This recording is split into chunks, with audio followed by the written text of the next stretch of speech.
அமீஸ் அவர்கள் யாரு இவரும் வந்திருக்கிறார் மாப்பிள்ளை. ஓகே,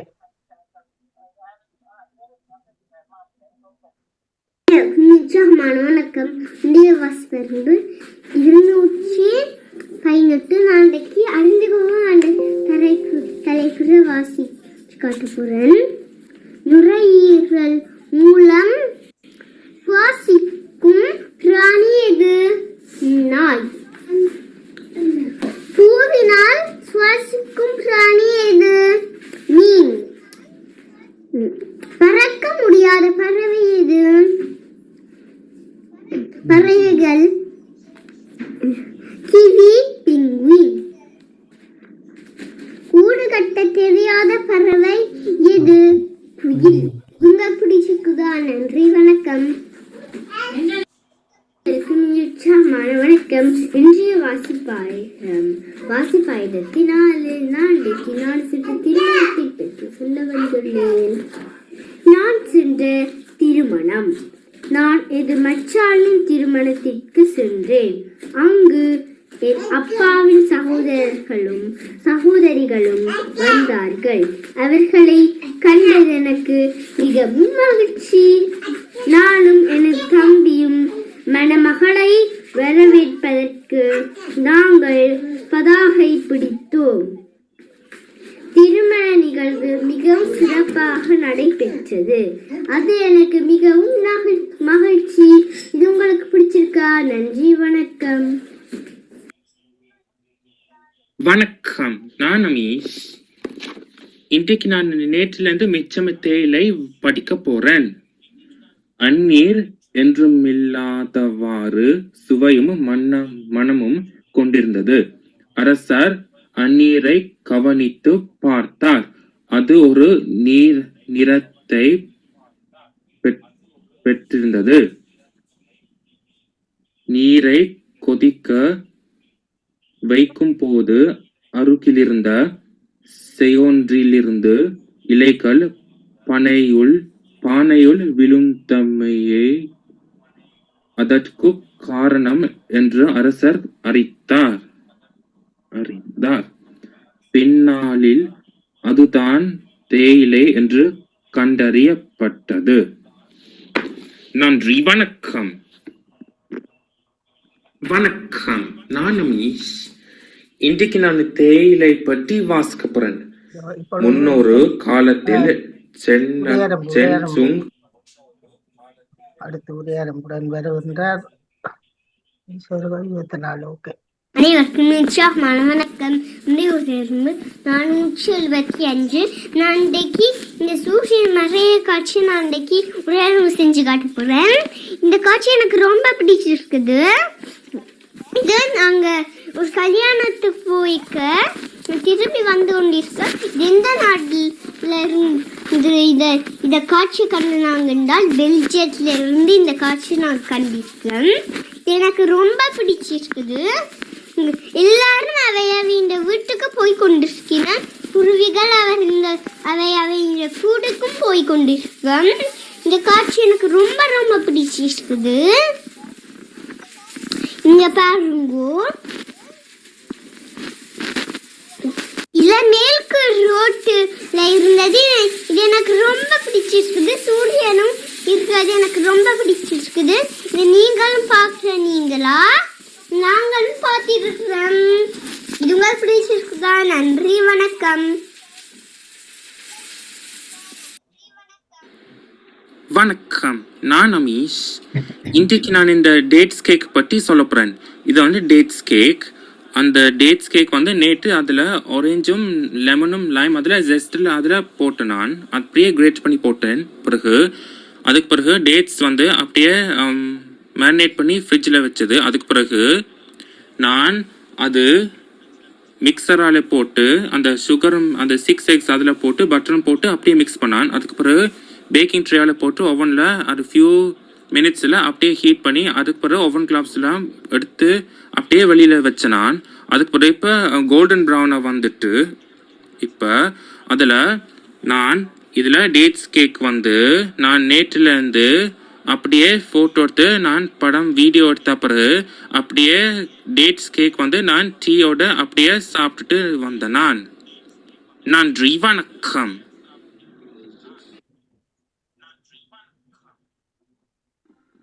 வணக்கம், நான் அமீஷ்.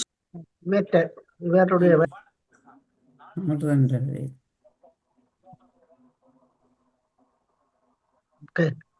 சரி, வாசிப்பரும்பு உரிய அரும்பு கேட்டவர்கள் இன்றைக்கு ஆத்மிகாவின் வரவில்லை. நீங்கள் தட்டி கொடுத்த உடனே அடுத்தது பொறிச்சொல்லுக்கு ஆயத்தப்படுத்துங்கள். வாசிப்பெருந்த அமிஷன் அந்த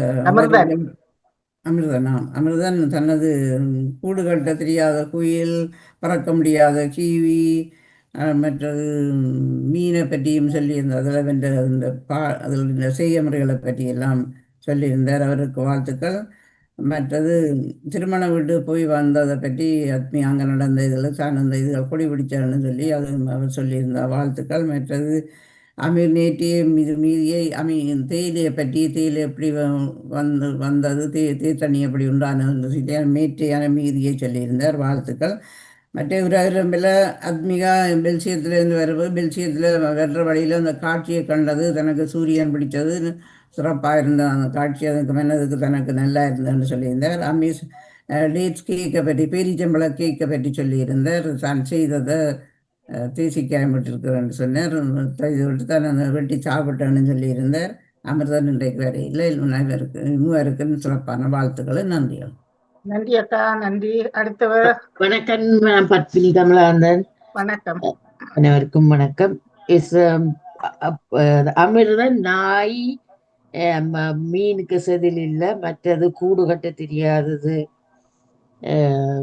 குயில் என்றா கூறியிருந்தார். ஆத்மீகா திருமணம் பற்றி கூறியிருந்த அமீர் டேட் கேக்கை பற்றி வாசித்திருந்தார். உரியரும்பு தேயிலையை பற்றி அமீர் கூறியிருந்தார். அது காட்சி அந்த திருமணத்துக்கு போய் வரைக்க பெல்ஜியத்தில் வரைக்க காட்சி எல்லாம் சூரியன் தெரிஞ்சதை பற்றி கூறியிருந்தார்கள். இவ்வளவுதான் நான் அறிந்து கொண்டேன். நன்றி, வணக்கம். நன்றி. வணக்கம் அக்கா, நானும் உரையரும்பும் வாசிப்பரம்பும் கேட்டிருந்தேன். அழகாக அந்த குழந்தைகள் சொல்கின்ற விதம் மிகவும் சிறப்பாக இருக்கின்றது. பறவைகளும் கடல் வாழ் உயிரினங்களையும் பற்றி அழகாக அமீர்தான் சொல்லியிருந்தாரு. பிறகு திருமணத்துக்கு போனதை சொல்லியிருந்தாரு. தேயிலையை பற்றியும் சொல்லப்பட்டிருந்தது. அது பெல்ஜியத்துக்கு போன அந்த அழகாக அந்த வீடியோ எடுத்து காட்டப்பட்டிருந்தது. அது ஆண்ட்வெர்பன் என்று நினைக்கின்றேன். அந்த போற வழி ஆண்ட்வெர்பன், பெல்ஜியம் ஆண்ட்வெர்பனாக இருக்கலாம் அந்த பாதை. அது அழகாக சொல்லப்பட்டிருக்கின்றது. அடுத்தது கேக் பற்றி சொல்லப்பட்டிருந்தது. அந்த கேக்கை அவர் அந்த தேத்தனி கப்ப நடுவுல வைக்காம அந்த கேக்கை மட்டும் வச்சு காட்டியிருந்தா அந்த உரையாடும்போக்கு இன்னும் சிறப்பாக இருக்கும். அந்த கேக் தெரியுது இல்ல, தொங்கல்ல தான் இருக்குது. அதை அடுத்த முறை உரையாடும்பில் அவர் கவனப்படுத்திக் கொள்ள வேண்டும். அவர் சொல்ல வந்தது கேக்கு தானே, அந்த கேக்குக்கு தான் முதன்மைப்படுத்தப்பட வேண்டும். தேத்தனியா அவர் வச்சிருக்கிறார் குடிக்கிற சந்தர்ப்பத்துல, அதை அவர் கவனத்தில் எடுக்க வேணும். கேக்க மட்டும்தான் அவர் முன்னுக்கு வச்சுட்டு சைட்ல தேத்தனியா வேறையா வச்சிருக்கலாம். ஒரு கப்ல கேக்க மட்டும் சொல்லியிருக்கிறார். அந்த கேக்க வச்சிருக்கிறத கப்பை வச்சிருக்கிறதால அந்த கேக் மறையப்படுகிறது. அதுக்கு அவர் கேட்கத்தான் சொல்றாரு, ஆனா கேக்கு மறையப்படுகிறது என்பதை கவனத்தில் எடுத்துக் கொள்ளப்பட வேண்டும். அடுத்த உரையாடல் அவர் கவனத்தில் எடுப்பாருன்னு சொல்லிக்கொண்டு அழகாக தொகுத்து வழங்குகிறீர்கள். நேரத்தை கை கொடுக்கிற உங்களுக்கும் ஒரு பணியில இருக்கிற வாணிமோகன் வந்து கலந்து கொள்கிற அவர்களுக்கும் கலந்து கொண்ட குழந்தைகளுக்கும் சிறப்பான வாழ்த்துக்களை குறிக்கின்ற கேட்டுக்கொண்டிருக்கின்றேன். நன்றி, வணக்கம். நன்றி, நன்றி. கேக்குக்கு காம்பினேஷன் டீ அதுக்காக அப்படி வச்சிருக்கிறார். நன்றி, நன்றி. ஜெயமலர். ஓகே, வணக்கம். உரியரும்பு வாசிப்பெறுவது அந்த மூவருக்கும் தொடர்ந்து வர மூவருக்கும் சிறப்பான வாழ்த்துக்களை கூறி நான் விடைபெறுகிறேன். எல்லாரும் சொல்லிட்டு தானே சொன்ன எல்லாத்தையும் நானே திருப்பி சொல்லுவான். எல்லாருக்கும் சிறப்பான வாழ்த்துக்கள். நன்றி, நன்றி, நன்றி. பேரப்படியெல்லாம் பார்க்க போறீங்க. நானும் பெரும்பூரையர் அந்த 3 பேருக்கும் எங்களுடைய இனிய வாழ்த்துக்களையும் நன்றிகளையும் கூறிக்கொண்டு மீண்டும் உற்சாகமாக தொடருங்கள் என்று வாழ்த்திக்கொண்டு விடைபெறுகிறேன். நன்றி, வணக்கம். நன்றி, நன்றி. அனைத்து குட்டீஸ் உங்கள் மூவருக்கும் மிக சிறப்பான வாழ்த்துக்கள். தொடர்ந்து வரும் உங்களுக்கு மிக சிறப்பு. சில அன்டியாக்கள் சொல்வதை நீங்கள் கவனமா எடுத்தால் உங்களுக்கு இன்னும் மிக சிறப்பா இருக்கு. நீங்கள் கேட்பதில்லை என்பது உங்களுக்கு அது திட்டவட்டமாக தெரிகிறது. கேட்டுக்கொள்ளுங்கள். கேட்டா உங்களுக்கு தான் நன்றி. இன்னும் இன்னும் வளர்வதற்கு நல்ல சந்தர்ப்பம். மிக சிறப்பு. அமிர்தன், உங்களுக்கு மிக சிறப்பான வாழ்த்துக்கள். மிக அழகாக இருந்தது அந்த காட்சி. மிக்க நன்றி. அடுத்து இது நிகழ்ச்சி முடிய பொறிச்சொல் தினக்கவியை தருகிறேன். இந்த ஜெயமலர், நீங்கள் பொறிச்சொல் தந்துட்டு போறீங்களோ? இல்ல இல்ல இல்ல எனக்கு இல்ல, என்ன ஓகே. அப்ப பஜிதா முகமது அவர்களே, 2 நிமிஷம் இருக்கிறபடியா நீங்கள் முதல்ல இணைஞ்சீங்கள் என்றால் நான் நினைந்து கொள்ளவா நீங்கள் இணைஞ்சு கொள்ளுங்கள். நான் பிறகு மற்ற நிகழ்ச்சியை போடுகிறேன். பிரச்சனை இல்லை தானே அக்கா? அல்லது 2 நிமிஷம் தான் இருக்கிறது. நீங்கள் கிண்டு தரவா? விளங்கவில்லை. பொறிச்சொல்லை தந்துட்டு உங்களுக்கு பரவாயில்லை. நான் அந்த ஏர்போர்ட்டுக்கு போக வேணும். பிள்ளைகள் வருகின்றார்கள். அதை இந்த நிகழ்ச்சியை முடித்துக் கொண்டு நான் போக வேணும். நீங்க கொடுங்க, பரவாயில்லை. எனக்கு டைம் ஆகும். நான் 12 மணிக்கு தான் போக வேணும். Okay, okay. இப்பொழுது பொறிச்சொல்லோடு இணைந்து கொள்பவர்கள் இணைந்து கொள்ளுங்கள். பொறிச்சொல் வணக்கம் செல்வியும் தியானந்தவர்களுக்கும். இன்றைய பாமுக பொறிச்சொல் செவ்வாய்க்கிழமைக்குரியது 6013. கிண்டு கிண்டு கிண்டு கிண்டு கிணற்றை கிண்ட கிண்ட நீர் ஊறி வரும். கிண்டு அகழாராய்ச்சியில் பல ஆவணங்களை அகழ்ந்தெடுத்தனர். அகழ்ந்தெடுக்கிற ஆராய்ச்சி ஒன்று இருக்குன்னு அகழ்ந்தெடுக்கிறன்னு ஒரு பதம் இருக்கிறது. கிண்டு நிலத்தை தூண்டி மரங்களை நடுவார்கள். தூண்டுறன்னு ஒரு பதம் இருக்கின்றது. கிண்டு நெல் அவித்து வெயிலுக்கு பாயல் போட்டு கிளறி கிளறி காய விடுவார்கள். கிளறி கிளறின்னு இருக்கிறது. மற்றது கோழிகளும் தன் குஞ்சுகளுக்கு நிலத்தை கிளறி கிளறி உணவு கொடுக்கும். கிளறி கிளறி என்ற ஒரு பதம் இருக்கின்றது. கிண்டு விஞ்ஞானிகள் ஆய்வுகள் மூலம் ஆராய்ந்து பலதையும் கண்டு கொள்கின்றார்கள். ஆராய் கொண்டு ஒரு பதம் இருக்கின்றது. கிண்டு ஒரு வீடு கட்டும்போது மணலை அரித்து சீமேந்துடன் சேர்த்து அத்திவார கல் செய்வார்கள். மணலை என்று மணல் என்று ஒரு பதம் இருக்கின்றது. அரித்து என்று ஒரு பதம் இருக்கின்றது. மணலில் அரித்து கிண்டனுக்கு அரித்து என்று ஒரு பதம் இருக்கு. அவ்வளவுதான். நன்றி நன்றி நன்றி அக்கா. வணக்கம் பாமுக உறவுகளுக்கும் திருநடாமுகன் வாணிமுகன் அவர்களுக்கும் என்னுடைய அன்பான காலை வணக்கத்தை கூறிக்கொண்டு பாமுக பொறிச்சொல் இன்று கிண்டு கிண்டு. என்னுடைய கிண்டு 1835 ஆகிறது. கிண்டு தாய்க்கோழி குப்பையை கிளறி கிண்டி கிளறி தன் குஞ்சுகளுக்கு உணவுகளை தேடி கொடுக்கும். அடுத்ததாக தன்னை அகழ்வாரையும் தாங்கும் பூமி தாய் பொறுமைக்கு உதாரணமாக கூறுவார்கள். தன்னை தோன்றுபவர்களையும் பூமி தாய் தாங்கிக் கொள்வாள். அகழ்வாரையும் அகழ்வாள் என்று சொல்லியிருக்கிறது. மற்ற சிலரின் வாயை கிண்டி கிளறி கதைகளை அறிந்து கொள்வதில் சிலர் கைதேர்ந்தவர்களாக இருப்பார்கள். அடுத்ததாக சோற்றை நாங்கள் உயிர்ந்து வரும்போது அதை கிண்டி கிளறி நன்றாக பதமாக கிண்டி கிளறி அதை உய்ய விடுவோம். இவ்வளவுதான் நான் எடுத்த கிண்டி. மற்றது கிண்டங்களை தோன்றுறது கிண்டுறதுன்னா வருகிறது. நாளைக்கு இந்த நாளை தோன்றன்ற ஒரு சொல்லும் வருகிறது. இதுல வருகிறது. அதனால நான் கிண்டியை மட்டும் எடுத்தேன். கிண்டியில இந்தியாவில கிண்டி என்ற இடத்துல குதிரை ரேஸ் ஓடுறது கிண்டி, அது கிண்டி. நன்றி. அடுத்து யாராவது சொல்ல? நகுலபதி அவர்கள் இணைஞ்சாரு. அன்றைக்கு பொறிச்சல் போட்டு இருக்கிறாரோ பார்க்கவில்லை. பார்ப்போம். நீங்கள் சொல்லுங்க. நான் நகுலபதி இருக்கிறாரு உண்டு பார்ப்போம். இந்த திருநாள் நாட்களில் மஸ்கட் முதலை கிண்டி எடுப்போம். மஸ்கட் முதலை கிண்டி தான் எடுக்கிறது. அதை கிண்டு என்று சொல்வார்கள். அடுத்தது இந்த பெருநாள் நாட்களில் இந்த காலை பெருநாள் தொடங்கும் முதல் நாளே நாங்க இந்த கிண்டிக்கு போவோம். கிண்டி என்பது கடை என்றும் ஒரு பதம் இருக்கிறது. அடுத்தது பனங்கிழங்கு, அடுத்த நிலக்கிழான கிழங்கு வகைகளை நாங்க கிண்டி தோண்டி எடுப்போம். தோண்டி என்றும் ஒரு பதம் இருக்கிறது. அடுத்தது இந்த சிலாக்கள் வாய்களுக்குள்ள நாங்க கதைகள் எடுப்பதற்கு அது கிண்டி வருடி அவங்களை அறியாம எடுத்துக்கொள்ளும். அது வருடி என்ற ஒரு பதம் இருக்கிறது. இவ்வளவுதான் நான் எடுத்துக்கொண்டது. அது சொல்லுவாங்க, எனது தாயார் அதிகமாக பயன்படுத்தி கொள்வார். கிண்டி கிண்டி கேட்காத ஒரு விடயத்தை என்ன சொன்னா திருப்பி திருப்பி கேட்டா ஒரு விடயம் சொல்லுவா, இதை செய்யுங்கன்னு சொல்லி. அப்ப எங்களுக்கு விளங்காது. என்ன மசன்னு கேட்டா கிண்டி கிண்டி கேட்க மீதி என்று சொல்லுவா. திருப்பி திருப்பி கேட்கிற அதுவும் ஒரு பதமாக பேச்சு வழக்கில் இருக்கிறது. நன்றி. நகுலவதி அவர்களின் கிண்டி இருக்குது. பொறுங்கோவா.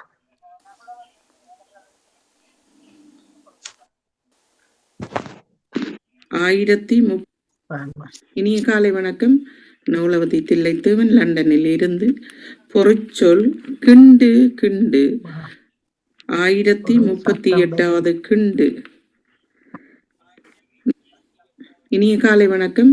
நூலவதி தில்லைத்தேவன் சத்தம் லண்டனில் பெறுகுதா? இருந்து. பொருட்சொல் கிண்டு கிண்டு. சத்தம் பெறுகுதா வஜிதா? வருகின்றது அக்கா, வருகின்றது. ஓகே. இனிய காலை வணக்கம். நூலவதி தில்லைத்தேவன் லண்டனில் இருந்து. பொருட்சொல் கிண்டு கிண்டு 1038வது கிண்டு. நாங்கள் சமைக்கும் போது கிண்டிக் கொண்டே இருப்போம். அதாவது தொதல் கிண்ட வேணும். அதே போல புக்கை அதுகளை நாங்கள் கிண்டினால்தான் அவற்றை அடிப்பிடியாது எரியாமல் பெற்றுக்கொள்ளலாம். கிண்டு கிண்டு மண்ணை நிலத்தை கிண்டி கொண்டு போகும். வண்டு, எலி, கரையான் இவையெல்லாம் கிண்டித்தான் உள்ளுக்கு சென்று கொண்டு போகும். அதே போல அரித்தல், கடற்கரை மண்ணை தண்ணி அரித்து கொண்டு போய்கொண்டு இருக்கிறது பல இடங்களில்.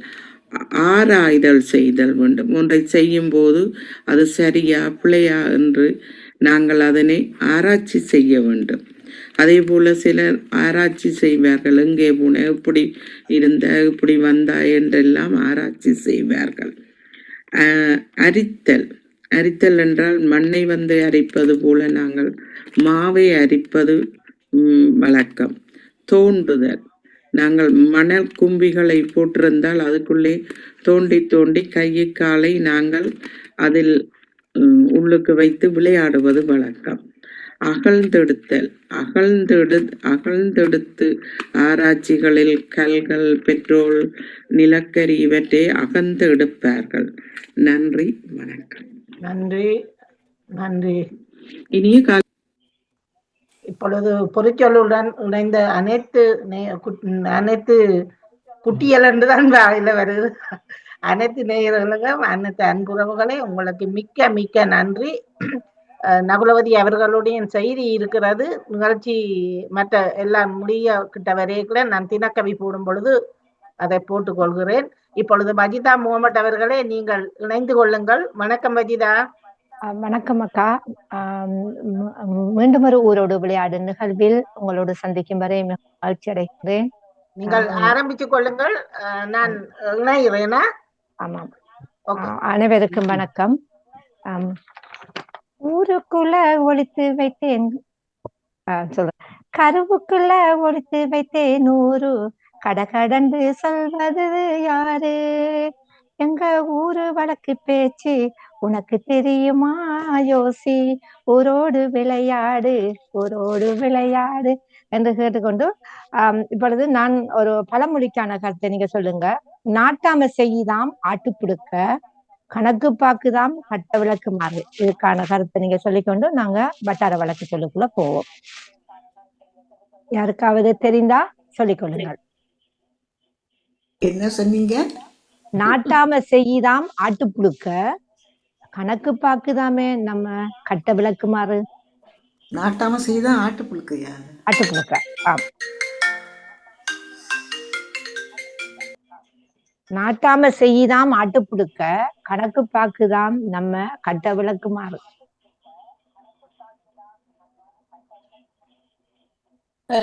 ரெண்டுக்கும் பேரு தெரியாது. இப்ப ஒரு ஆள் என்ன செய்ய மாட்டான், ஒரு சமையல் தெரியாம இருக்கும். சரியா? அவர் தெரிஞ்ச மாதிரி இருந்து காய்ச்சி கொள்ளுவார். இப்படி இப்படி இப்படித்தான் சொல்லி அவர் மரகுறை, இவர் மரகுறை. பாப்போம் மற்றவர்கள். பத்மினி அக்கா என்னத சொல்றது? கட்ட விளக்கு மாறு, கணக்கு பாக்கு அவன்டா ஐக்கிலேன்றோ சொல்லுங்க. இப்ப வாணி சொல்லிட்டு போனிக்கு ஒரு கருத்து, உங்களோட கருத்து என்ன?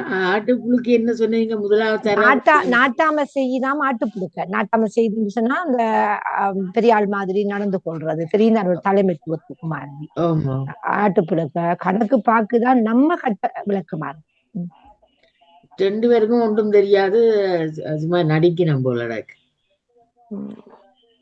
யாராவது மற்றவர்கள்?